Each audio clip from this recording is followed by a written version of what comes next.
जय हिंद साथियों, मेरा नाम है अमर सिंह। मैं आपका सभी का स्वागत करता हूं अपने YouTube channel classroom of Amar sir में। आज हम नया टॉपिक, नई चीज़, नई शुरुआत के साथ आपके साथ आए हैं। आज मैं क्लास 10th में मैथ्स का जो चैप्टर है ट्रिग्नोमेट्री, त्रिकोणमिति, उसकी एक्सरसाइज पहले एक्सरसाइज कराने जा रहा हूं। मगर उससे पहले ट्रिग्नोमेट्री के हम बेसिक जो कंडीशंस हैं, ठीक है, जो बेसिक कंसेप्ट हैं वो सीखने की कोशिश करेंगे। जैसे जो हमको पहली चीज़ सीखनी होती है कि पूरी ट्रिग्नोमेट्री जो होगी वो बेसिकली जो बेस्ड होती है वो होती है राइट एंगल ट्रायंगल पे।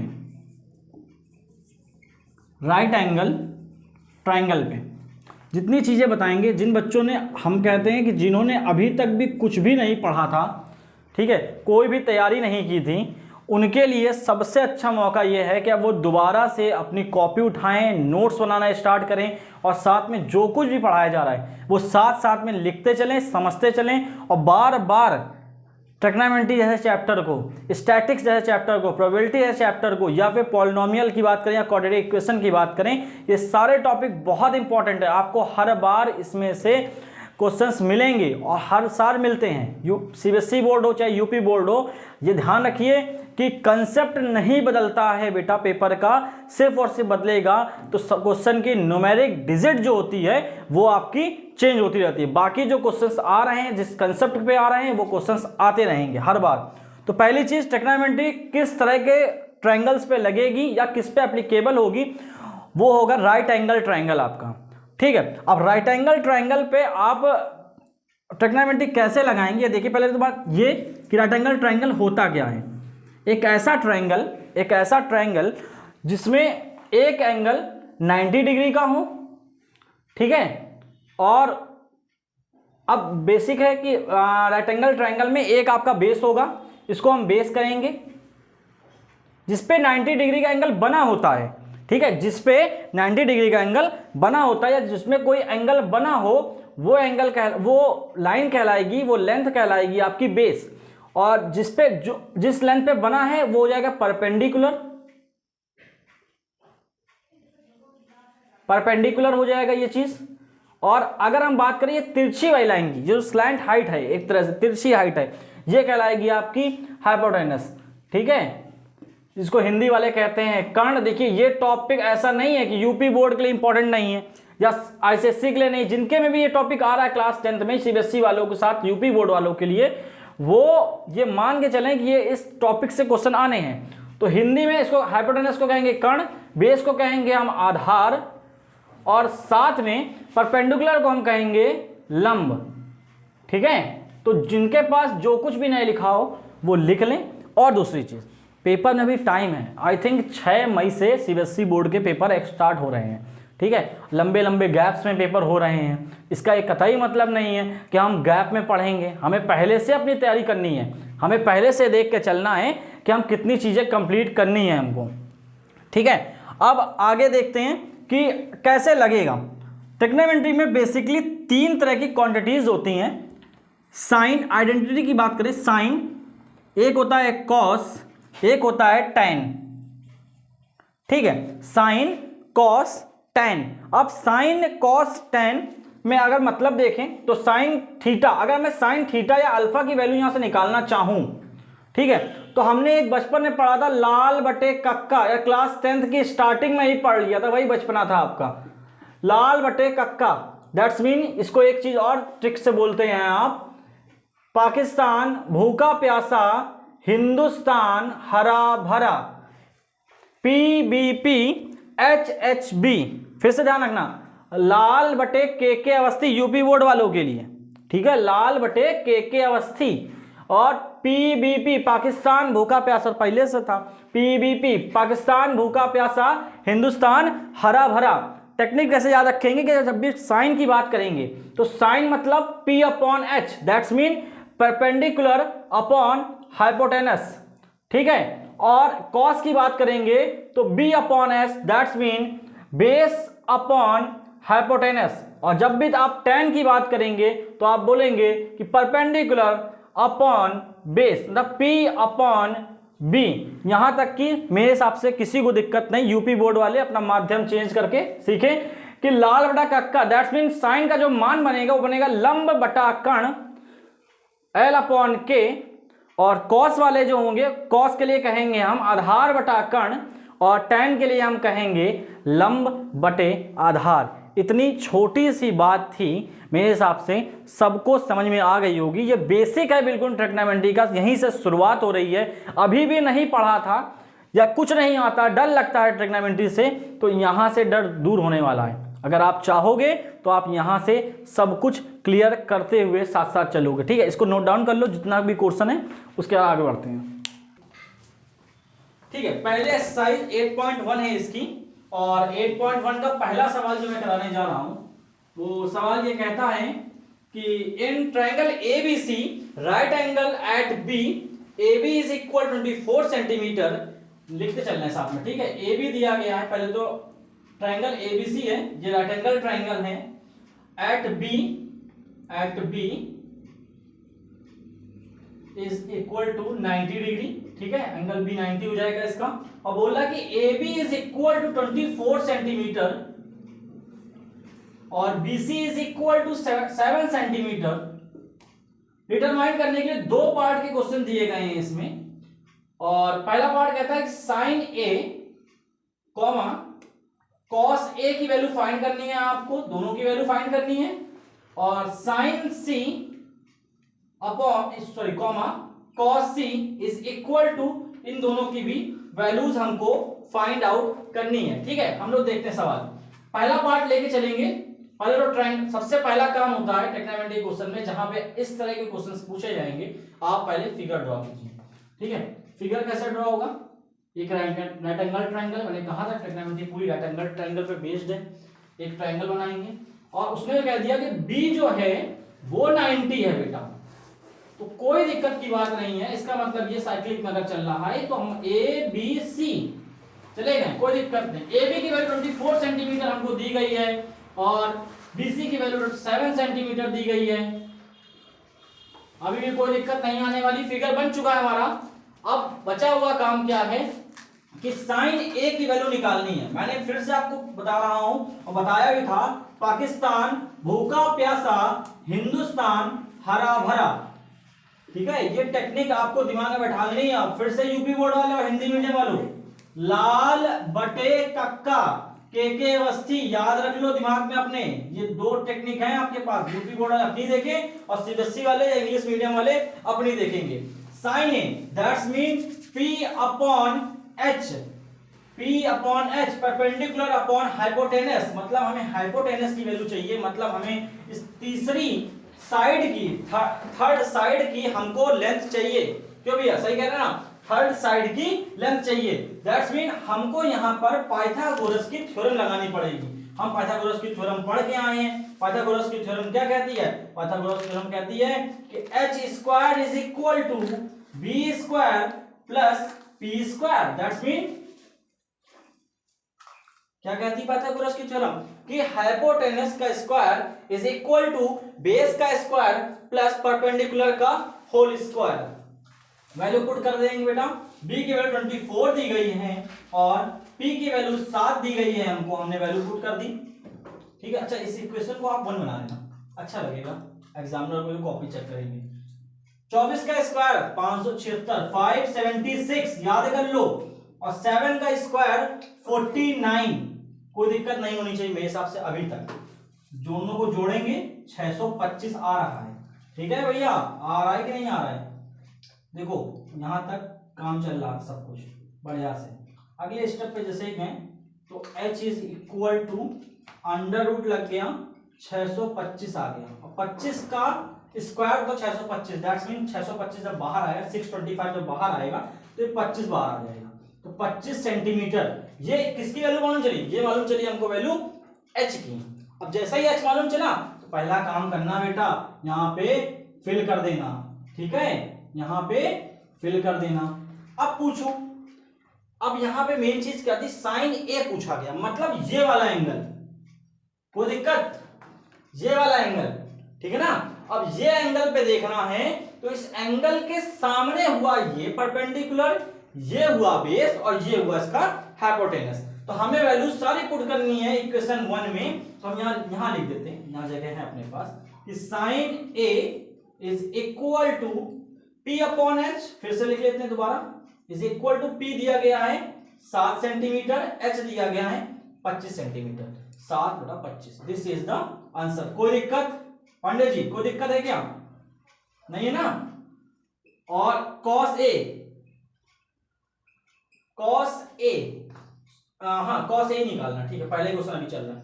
कॉस ए की वैल्यू, कॉस ए मतलब भूखा और हरा, बी अपॉन एच, हिंदी वालों के लिए एल अपॉन के, कोई दिक्कत नहीं होनी चाहिए। बेस दिया गया है 24 सेंटीमीटर के आसपास हमको, और एच दिया गया है भी बेटा 25। कॉस ए और कॉस साइन ए दोनों के मान हमको मालूम चल गए हैं। कोई दिक्कत है क्या? नहीं दिक्कत है। अगर ये सवाल यहां तक हो चुका होगा तो हम आगे बढ़ने की कोशिश करेंगे। कोई दिक्कत नहीं, हम आगे बढ़ रहे हैं इस सवाल के बाद। यहां तक नोट डाउन कर लिया, जिसने नोट डाउन नहीं किया स्क्रीनशॉट ले ले फटाक से, हम आगे बढ़ रहे हैं इसी सवाल में, ठीक है। वैल्यूज सारी हमारे पास नोट डाउन है पहले से। अब हमें दोबारा पाइथागोरस लगाने की कोई जरूरत नहीं किसी भी प्रकार की, क्योंकि पाइथागोरस लगा करके हमने तीनों भुजाएं, जो एक तीसरी भुजा या तीसरी साइड हमको नहीं मालूम थी, वो भी हमने फाइंड कर ली है, ठीक है। अब सवाल नंबर पहला हो चुका है, दूसरे की तरफ हम आगे बढ़ रहे हैं। क्वेश्चन कहता है sine C is equal to, बेटा ध्यान रखना साइन सी बोल रहा है ना कि साइन ए बोल रहा है। साइन सी आप ऐसे देखो, हल्का सा अपनी कॉपी को तिरछा करना, जहां पे फिगर बनाया है वहां से देखना। उसके लिए साइन सी के लिए ये वाली जो लेंथ होगी ये होगी बेस, ये होगी परपेंडिकुलर, और ये तिरछी वाली लाइन क्या होगी? हाइपोटेनस। कोई दिक्कत नहीं होगी यहां पर। तो साइन सी हम बोल सकते हैं, साइन सी मतलब पी अपॉन एच, और हमने तुम्हें बताया कि पी हो गया 24, क्योंकि ये साइन सी इधर से देखेंगे तो ये परपेंडिकुलर 24/h मतलब 25, ये हो गया तुम्हारा साइन सी की वैल्यू। बेटा पेपर में ये पूछा जाता है आपको, बेस पे तो आराम से आप निकाल लेते हो, पर ये वाला जो एंगल जब पूछेगा इस तरह का क्वेश्चन तो आप कंफ्यूज होते हो।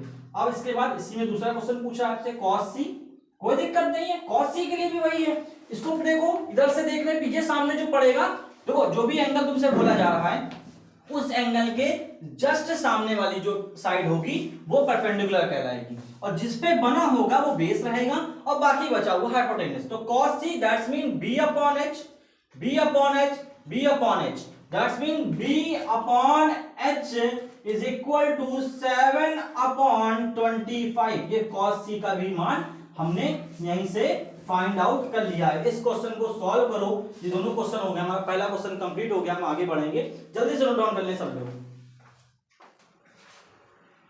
हम लोग दूसरा क्वेश्चन नोट डाउन कर चुके हैं। दूसरा क्वेश्चन कहता है आपकी पहले ऐसा इसका कि इन द गिवन फिगर, ये फिगर दिया गया है, कहता है tan p minus cot r। अरे नई चीज आ गई, अभी तक तो क्या सीख रहे थे? साइन cos tan सीखा, अब आ गया cot भी। तो इधर भी कंसेप्ट सीखने से पहले ये देख लेंगे इधर वाला साइड आ रहा है कि नहीं आ रहा है? आ रहा है, ये साइड आ रहा है कि नहीं आ रहा? ठीक है, हम लोग देखते चल रहे हैं। tan p cot r, पहले tan cot सीख लें। देखो एक होता है साइन, साइन को हम लोग लिखते हैं p अपॉन h, cos को लिखते हैं b अपॉन h, ठीक है, और tan को क्या लिखते हैं? p upon b। कोई दिक्कत है यहां तक? नहीं है। ध्यान रखना ये जो इसके बाद जो भी आते हैं ये सब इसके जुड़वा भाई हैं। कौन से भाई हैं? कौन से हैं? जुड़वा, ठीक है, ट्विन्स हैं ये। अब साइन के साथ जो चलता है वो होता है कॉसेक। क्या होता है? कॉसेक। और कॉस के साथ जो चलता है वो चलता है सेक। क्या चलता है? सेक। और tan का जुड़वा कॉट। कोई दिक्कत है क्या यहाँ पे? अब देखो तुम कहोगे सर जी यहाँ पे हमने आपने एंगल नहीं लगा। अरे एंगल लगा लेना, थीटा हो थीटा लगा लेना, बीटा हो बीटा लगा लेना, अल्फा हो अल्फा लगाओ, गामा लगाओ, जो मन में है वो लगाओ, ठीक है। जो एंगल वो बोलेंगे वो लगा दिया जाएगा, ठीक है। तो साइन का ट्विन कॉसेक, कॉस का सेक और tan का कॉट। अब ध्यान रखो, अब आपने कहा कि सर साइन का मान तो हमको मालूम था p अपॉन h है, तो कॉसेक का मान क्या होगा? तो भैया तुरंत उल्टा कर देंगे और कह देंगे कॉसेक हो जाएगा h अपॉन p। उसी प्रकार कॉस का उल्टा सेक है तो ये हो जाएगा h अपॉन b, और tan का उल्टा कॉट है तो ये हो जाएगा b अपॉन p। दिव्यांश कोई दिक्कत है कि यहाँ तक? नो सर, नहीं है ना। बस अब आगे बात पढ़ते हैं कि अब इस सवाल पे आते हैं, tan p cot r निकालना है। क्या तुम्हें इस ट्रायंगल की तीनों साइड्स मालूम है? नहीं मालूम है, एक बची रह गई है ये वाली, ये बची रहेगी, तो मतलब फिर से पाइथागोरस आपके पास पहुंचोगे तो भैया पाइथागोरस लगा के बताइए। तो h square is equal to p square plus b square, h का स्क्वायर दैट्स मीन 13 का स्क्वायर, 13 का स्क्वायर, p का स्क्वायर मतलब 12 का स्क्वायर और b का स्क्वायर वैसे लिखा रहने देंगे। और b square is equal to 169 minus 144 is equal to b square that's mean ये बचेगा कितना 25 बचता है। Very good. b square is equal to 25 तो b बराबर आ गया 5। कोई दिक्कत? होशियार चंदो ध्यान रखना ये चीज कि कहीं b का मान प्लस माइनस से 5 लिखेंगे तो हम ये कहेंगे कि सर आपने कहा था कि अंडर रूट से कोई चीज बाहर निकलती तो प्लस माइनस में निकलती, तो माइनस वाला साइन कहां चला गया, तो प्लस की वैल्यू ले लेते हैं। तो ये ध्यान रखना कि ट्रिग्नोमेट्री चल रही है, अभी हम पॉलिनोमियल नहीं पढ़ा रहे हैं, तो माइनस का साइन को निगलेक्ट करते हुए चलेंगे, साइड की वैल्यू माइनस में नहीं लिखेंगे। ठीक, 5 का मान पांडे जी वहां से 5 आ गया है, ठीक है, b का मान, तो यहाँ पे 5 लिख दें सेंटीमीटर के साथ। इज्जत दोगे सवाल को, सवाल तुमको इज्जत देगा। tan p minus cot r निकालना है। tan p देखो ये वाला है एंगल, तो इसके सामने ये हुआ है, तो ये परपेंडिकुलर हुआ है, और tan मतलब p upon b minus cot r b upon p, ठीक है। तो p अपॉन b मतलब ये वाला परपेंडिकुलर, ये बेस, तो 5/12 माइनस 12/5। कोई दिक्कत है क्या? नहीं है, अभी तक तो नहीं होनी चाहिए। 12 पंचे 60 होता है एलसीएम में। 30 ले लें, क्या ले लें?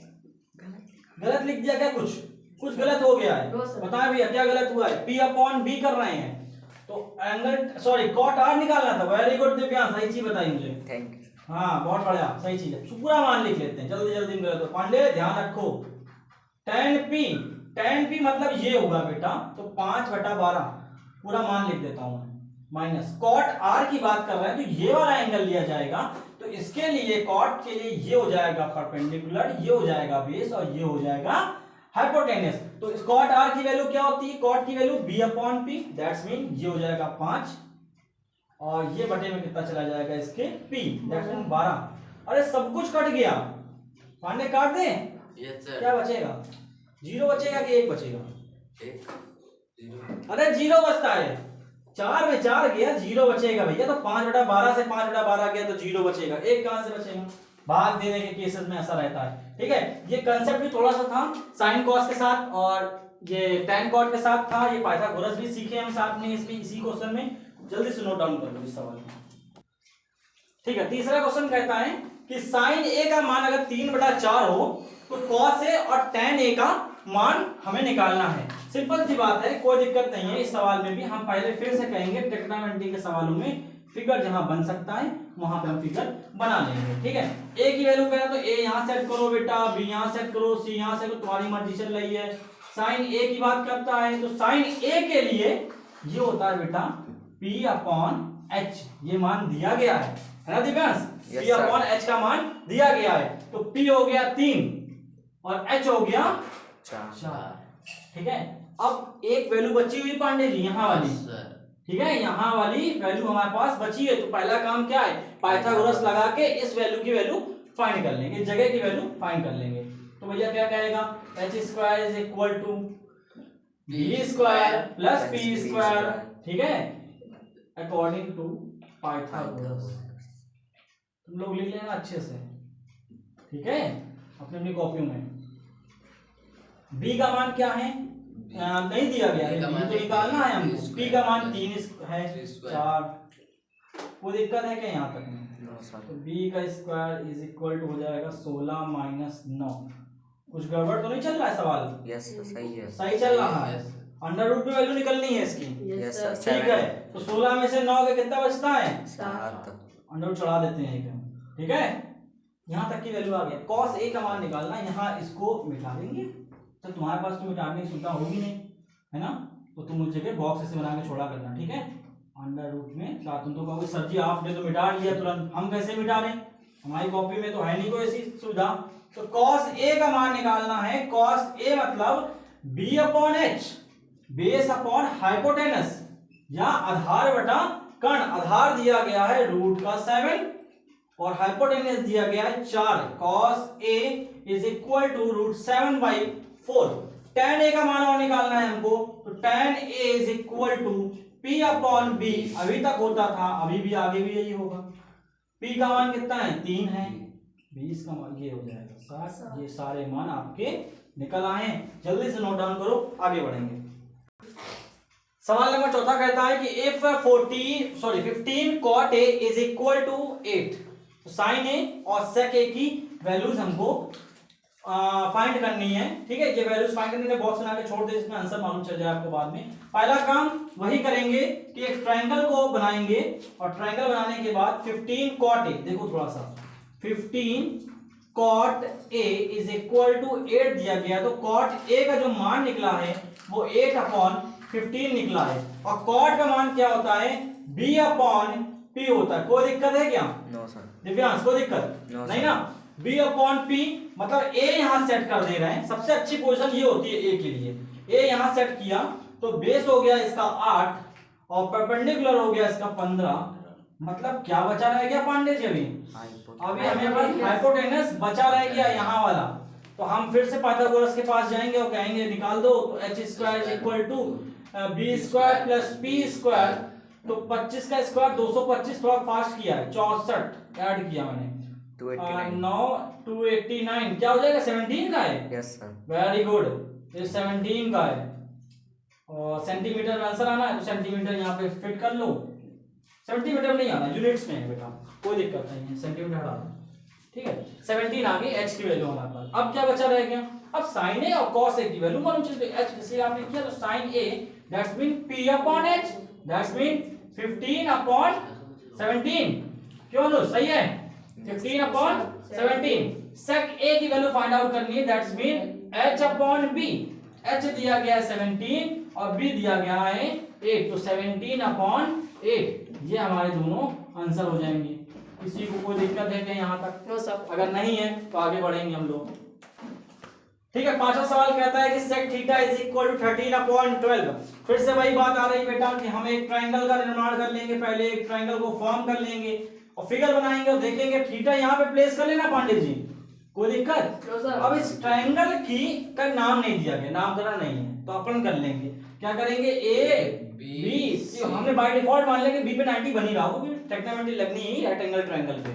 इतना काम करने के बाद वैल्यू पुट कर रहे हैं sec थीटा। फिर से देखो h अपॉन b, तो h अपॉन b, तो h का मान कितना है 13 और b का मान 12।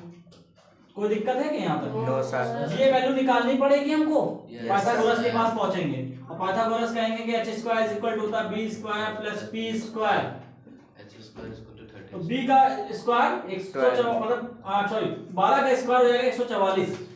ठीक है, और h का 13 का 169 plus p square that's mean p की वैल्यू आएगी अंडर रूट में 25। भैया इधर लाके माइनस कर लेना, अंडर रूट चढ़ा लेना। ठीक है, अब तेज काम करेंगे, बड़े हो गए हो तुम इस चैप्टर के लिए। 5 p का मान 5 निकल आया, यहाँ 5 भर दो, कोई दिक्कत नहीं ना? अब कह रहा है इस सवाल में कि calculate all trigonometric ratio, set दिया गया है, हमको साइन निकालने को उन्होंने बोला है। अच्छा, सेक थीटा मालूम है पांडे जी, तो कॉस थीटा हम लोग निकाल सकते हैं ना? कॉस थीटा कैसे निकाल सकते हैं कि सेक का उल्टा कर दे तो कॉस निकल आएगा, इसका जुड़वा भाई निकलेगा, तो कॉस थीटा तो ऐसे निकल आएगा 12/13। ठीक है, tan निकालना है हमको, ठीक है, और फिर कॉट भी निकालना होगा ना। और अच्छा साइन यहाँ पे निकालोगे तो यहीं पे कॉसेक भी निकाल लेना, इजी रहेगा हमारे लिए काम। ठीक है, यहीं पे कॉसेक भी निकाल। साइन थीटा की वैल्यू क्या निकलेगी, p upon h that's mean 5/13 5/13। कोई दिक्कत है क्या यहाँ तक? नहीं है। cos theta is equal to, ये तो निकाल ही चुके हैं, tan थीटा आ गए 12 अपॉन 5। अच्छा हम गलत बोले तो 5/12। बहुत होशियार है, देखो कितने बड़े होशियार हैं। cot थीटा उल्टा हो जाएगा 12/5। हम cot की वैल्यू बोलना कह रहे हैं, हाँ सर ठीक है।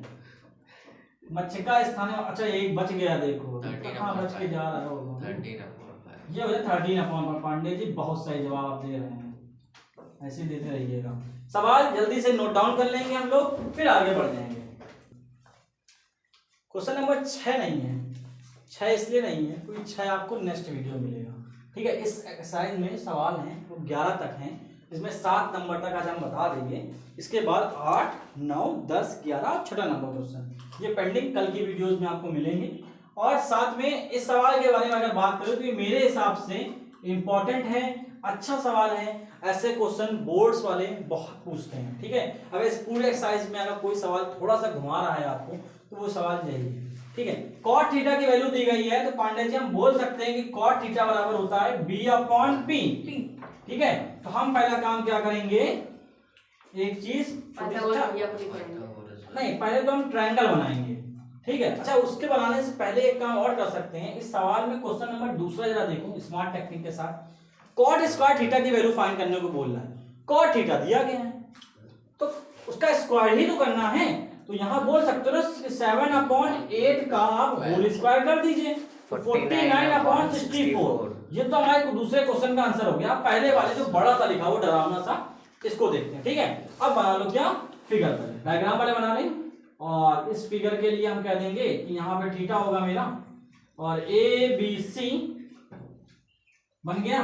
और देखते चला सब लोग, ठीक है। b/p दैट्स मीन ये 8 हो गया है और सॉरी ये 7 हो गया, यहाँ पे b आएगा 7 और p की वैल्यू है 8, ये हो गई 8। अब हमें AC ये वाली साइड की वैल्यू नहीं दी गई, पांडे इधर देखते चलना, ये वैल्यू हमको नहीं दी गई। तो पाइथागोरस के पास पहुंचो। पाइथागोरस क्या कहा कि हमने तुमको प्रमेय दे दी है, h² थ्योरम मालूम है आपको, h² = p² + b²। h की वैल्यू नहीं मालूम है तो ये हो जाएगा 8 का स्क्वायर प्लस 7 का स्क्वायर 64 प्लस 49। कुछ है क्या इसमें, 9 4 13 के 3 से लगा 1, 6 और 7 7 4 11 113। फंस गया सवाल क्या, कोई नहीं फंसा, फंसा है सवाल कि नहीं फंसा है, सही कर रहे हैं हम लोग, कोई दिक्कत तो नहीं है। कॉट थीटा की वैल्यू दी गई थी 7/8, सही चल रहा है। चलो 1 तो h की वैल्यू आ गई है अंडर रूट में 130, लिख देते हैं, आगे देखेंगे क्या होता है। 130 शायद कुछ कैंसिल आउट होगा। अब इस सवाल की तरफ जाते हैं, ठीक है। अब इससे हम खाते होते हैं सवाल क्या कहता है। सवाल कहता है कि 1 + sin theta into 1 - sin theta upon 1 + cos theta upon 1 - cos theta. अगर इस सवाल को अनुज देखेंगे हम तो हम ये कहेंगे कि a + b लिखा है पांडे और a - b लिखा है, a² + b²। Very good. तो ये बन जाएगा 1 - 1² माइनस sin² थीटा। कोई दिक्कत है क्या किसी में, इसको हटा दे, क्यों उलझन रखे अपने खोपड़ी में, ठीक है। और ये 1 - cos² थीटा नीचे वाले लिख सकते हैं, लिख सकते हैं। Yes sir. अच्छा, अभी तुमने एक टेक्निक, अच्छा थोड़ी बहुत तो ट्रिग्नोमेट्री पहले से पढ़े हुए हैं ना हम लोग, हम ये मान के चलते तुमने थोड़ी बहुत पढ़ रखी है, ठीक है। आमतौर पर हम ये मानते तुमने कुछ नहीं पढ़ा है, मगर आपकी बारे में मान के चल रहे हैं कि तुमने कुछ पढ़ रखा है, ठीक है। हम लोग क्या करेंगे, ये चीज जानते हैं कि sin² theta plus cos² theta is equal to 1 होता है, ठीक। नहीं होता तो याद कर लो कि ये होता है, ठीक है। और यहां से वैल्यू निकालो कि हम कह देंगे कि sin² थीटा को वहां लेके चलेंगे तो क्या हो जाएगा cos² theta 1 - sin² theta. Divyansh जादू समझ में आया? Yes sir. तो 1 - sin² थीटा की वैल्यू क्या मालूम चली हमको, cos² थीटा। तो ऊपर वाले में लिख दिया हमने cos² थीटा। पांडे जी कोई दिक्कत?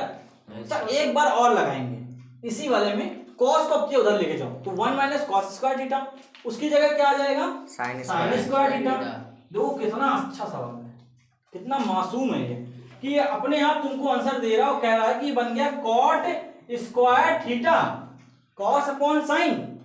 अब cot थीटा की वैल्यू तो वही मालूम थी ना, तो ये सवाल और वो सवाल तो सेम हो गया भैया। अच्छा, एक चीज और है, जुड़वा नहीं बिल्कुल। अब क्या हुआ कि अगर इस सवाल में हम पाइथागोरस ना लगाते दिव्यांग तो क्या सवाल बन सकता था? Yes sir. Yes sir. बिल्कुल हो जाता। तो हमने थोड़ा सा काम जो किया वो स्पेशल अलग ये कर दिया। अगर हम चाहते तो इसको फिगर भी ना बनाते, मगर अभी हम बेसिक स्टेज पे हैं तो बेसिक स्टेज पे हमें बनाना जरूरी है, कोई दिक्कत नहीं हमें। अच्छा, हम लोग जब ये सवाल निकाल लेते, इसकी वैल्यू निकाल लेते तो हमें उसी समय अजीब लग रहा था कि कुछ अजीब सा आ रहा है, वो अजीब इसलिए लग रहा था कि इसकी जरूरत ही नहीं थी, वो आराम से कर ले जाएंगे। तो अगली बार जब भी पेपर में आए तो इस चीज से पोर्शन से बचेंगे हम, ठीक है। ये हमने गलती इसीलिए करके तुमको दिखाई है कि तुमको समझ में आ जाए कि कभी कभी गधों जैसी मेहनत हमें नहीं करनी चाहिए, स्मार्ट टेक्निक करनी चाहिए, है ना। एक गधा होता है, एक घोड़ा होता है। गधा जो करता है वो चला जा रहा है, उसको मतलब नहीं है, करे जा रहा है काम। एक घोड़ा जो होता है वो स्मार्ट टेक्निक करता है, इसीलिए वो आगे दौड़ जाता है। ठीक है, और चीज देखो, यहाँ तक क्वेश्चन नंबर 7 तक हम लोग करके अभी तक कंप्लीट कर चुके हैं। अब बचा हुआ है 8, 9, 10, 11 और क्वेश्चन नंबर 6। तो तब तक के लिए अच्छे से अपना ध्यान रखो, पढ़ाई करो, जितनी बार हो सके उतनी बार वीडियो को पॉज करो, उतनी बार देखो, डाउनलोड कर लो, मगर पढ़ते रहो। अभी बहुत टाइम है, 6 मई से पेपर हैं। अगर चाहोगे तो जो लोग फेल हो रहे हैं वो फेसबुक बंद कर दें, वो इंस्टाग्राम बंद कर दें, वो पबजी बंद कर दें। जिनको पबजी वाले, अरे पबजी सब्जी बेचो बेटा। इसलिए अगर चाहते हो कि पढ़ना है और नंबर लाना है, हाई स्कूल अच्छे से बनना है, तो हमें क्या करना है। अच्छा, एक नया आया बाबा, लोग बता रहे शुरुआत पहले आया फ्री फायर। तो ये फ्री फायर वाले लोगों से भी खास निवेदन है कि बंद कर दो, पढ़ लो। ठीक है, समय है, समय बीत जाएगा, नहीं आएगा। और दूसरी चीज, ये गणित है बेटा, ये गणित अगर ना सॉल्व कर पाए तो जीवन की गणित क्या सॉल्व करोगे। ठीक है, इसलिए तब तक के लिए अपना ध्यान रखो, अच्छे से रहो और जय हिंद, बहुत बहुत धन्यवाद।